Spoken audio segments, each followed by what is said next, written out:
जब आप उनके पक्ष में खड़े होते हैं, जिनके साथ अन्याय हुआ है, तो आप पर झूठे मुकदमे लगाते हैं। ये पहली बार नहीं हो रहा है। तो बीजेपी सरकार को घेर रहे हैं अखिलेश, घेर रहे हैं अपने साथी के लिए, घेर रहे हैं यूपी के दूसरे लड़के के लिए, राहुल गांधी के लिए। राहुल गांधी पर संसद में हुए धक्का मुक्की कांड के बाद जब FIR दर्ज हुई तो हंगामा शुरू हो गया। घिरे राहुल तो कांग्रेस ने मोर्चा खोल दिया, प्रदर्शन किया। वहीं अखिलेश यादव भी आ गए राहुल के बचाव में।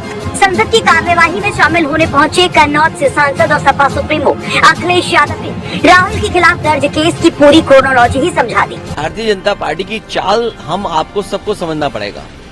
भारतीय जनता पार्टी के लोग सबसे पहले अनकॉन्स्टिट्यूशनल काम करते हैं, अन्याय करते हैं। जब आप उनके पक्ष में खड़े होते हैं, जिनके साथ अन्याय हुआ है, तो आप पर झूठे मुकदमे लगाते हैं।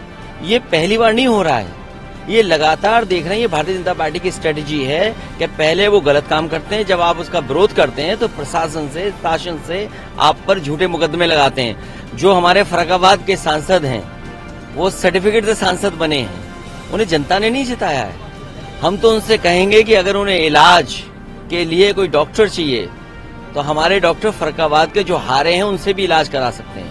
अगर उन्हें जरूरत हो तो हम फर्रुखाबाद से जो डॉक्टर हैं नवल किशोर, उन्हें बुला करके इन्हें दिखवा सकते हैं। दरअसल गुरुवार को संसद भवन में जमकर हंगामा हुआ था।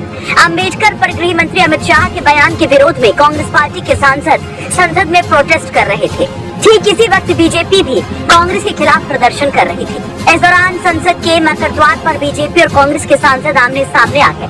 दोनों तरफ से नारेबाजी होने लग गई, जिसके बाद धक्का मुक्की शुरू हो गई, जिसमें बीजेपी ने राहुल गांधी पर धक्का मुक्की का आरोप लगाया कि राहुल गांधी के धक्के से बीजेपी सांसद गिर पड़े, जिसमें बीजेपी के सांसद सारंगी और सांसद मुकेश राजपूत जख्मी हो गए। इसको लेकर बीजेपी ने राहुल गांधी के खिलाफ FIR दर्ज करवाई है।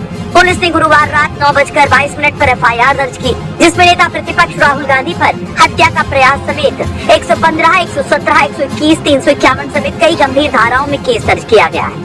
जानकारी मिल रही है कि दिल्ली पुलिस की क्राइम ब्रांच को एक केस ट्रांसफर किया जा सकता है। वहीं राहुल गांधी पर दर्ज FIR पर प्रियंका भी फायर होती है और इसे एक बड़ी साजिश बताती है। सुनिए। ये सरकार डरती है, सीधी सी बात है। ये सरकार अडानी जी की चर्चा से डरती है। ये किसी भी चर्चा से डरती है। अब ये जानते हैं कि इन्होंने जो किया, इनकी असली भावना निकल आई है। जो अम्बेडकर जी के प्रति इनकी असली भावना है वो निकल आई है। इसलिए अब ऑपोजिशन से डर रहे हैं, क्योंकि हम इस मुद्दे को उठा रहे हैं, क्योंकि इस मुद्दे से जुड़ा पूरे देश का हित है।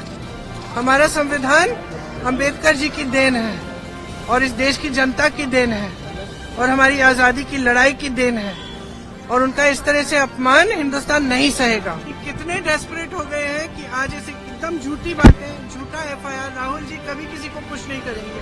मैं उनकी बहन हूँ, इतने सालों से मैं जानती हूँ, कभी इस तरह की हरकत कभी कर ही नहीं सकते। और फ्रैंकली देश भी जानता है, देश देख रहा है कितने डेस्परेट हो गए हैं ये लोग कि इस तरह की फालतू के FIR लगा रहे हैं, क्योंकि सिंपली अडानी पे चर्चा नहीं चाहते।